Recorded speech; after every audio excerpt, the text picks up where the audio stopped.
नमस्कार, फर्स्ट बिहार झारखंड देख रहे हैं आप और मैं हूं आपके साथ प्रिया। राज्य में जमीन से जुड़े मामले को लेकर नीतीश कुमार जो है लगातार सजग है और इसको लेकर कई बड़े बड़े फैसले भी किए जा रहे हैं। एक बार फिर से एक बड़े फैसले की तरफ जो कदम है वो उठाया गया है और ऐसे में वो बड़ा फैसला ये है कि अगर किसी भी व्यक्ति को अगर अपनी ज़मीन बेचनी है या फिर किसी व्यक्ति को किसी भी तरीके की ज़मीन खरीदनी है, ऐसे में राजस्व एवं भूमि सुधार विभाग की तरफ से एक पोर्टल लॉन्च किया जाएगा जिस पर आप अपनी जानकारी अपडेट कर सकते हैं। उस जानकारी के माध्यम से आप अपनी ज़मीन बेच भी सकते हैं और साथ ही साथ खरीद भी सकते हैं। राज्य में जमीन से जुड़े मामले को लेकर नीतीश सरकार लगातार सुधारात्मक कदम उठा रही है। सरकार ने हालिया वक्त में कई बड़े फैसले किए हैं और अब एक और बड़े कदम की तैयारी है।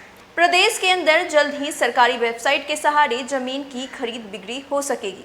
किसी व्यक्ति को अगर अपनी जमीन बेचनी है तो उसका ब्यौरा राजस्व एवं भूमि सुधार विभाग के पोर्टल पर देना होगा। खरीदार भी लोकेशन के आधार पर जमीन की जरूरत के बारे में पोर्टल पर बताएंगे। इसी तरह राजस्व एवं भूमि सुधार विभाग के पोर्टल पर खरीद और बिक्री दोनों की जा सकेगी। राजस्व एवं भूमि सुधार विभाग इसके लिए प्रस्ताव तैयार कर चुका है। नीतिगत सहमति के बाद इसके लिए पोर्टल की शुरुआत कर दी जाएगी। सरकारी वेबसाइट की भूमिका बिक्री के लिए लोकेशन के आधार पर जमीन की उपलब्धता और उस तरह की जमीन के लिए उपलब्ध खरीदारों की पुख्ता जानकारी देने की होगी।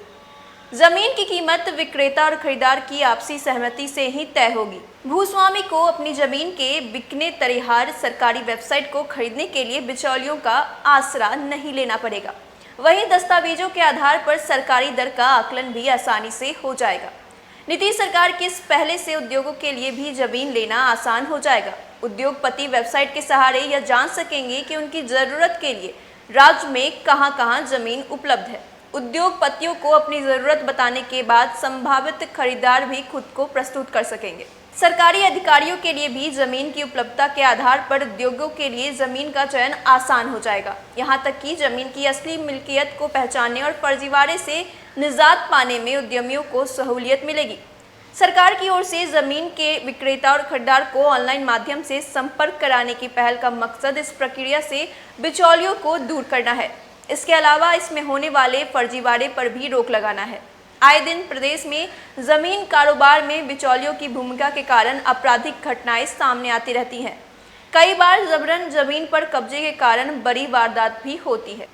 तो अब इस ऑनलाइन पोर्टल के आधार पर लोग जो हैं अपनी ज़मीन खरीद भी सकते हैं और बेच भी सकते हैं। ऐसा इसलिए किया जा रहा है ताकि बिचौलियों जो कि लगातार ज़मीन खरीदने और बेचने के क्रम में बिचौलियों का सहारा लेना पड़ता था, ऐसे में लोगों को कई तरह की परेशानियों का भी सामना करना पड़ता था। कई बार इसी वजह से कई बड़ी घटनाएँ भी हो जाती थी जिससे अब बचा जा सकता है। यानी कि अब सरकार जो है बिचौलियों को दूर कर देगी इन सारी चीज़ों से, ज़मीन बेचने और ख़रीदने से। तो ऐसे ही अपडेट पाने के लिए आप हमारे साथ बने रहिए। अगर आपने अभी तक हमारे चैनल को सब्सक्राइब नहीं किया है तो सब्सक्राइब कर लीजिएगा। साथ ही हमारी वीडियोस को लाइक शेयर करना ना भूलें। तब तक के लिए धन्यवाद।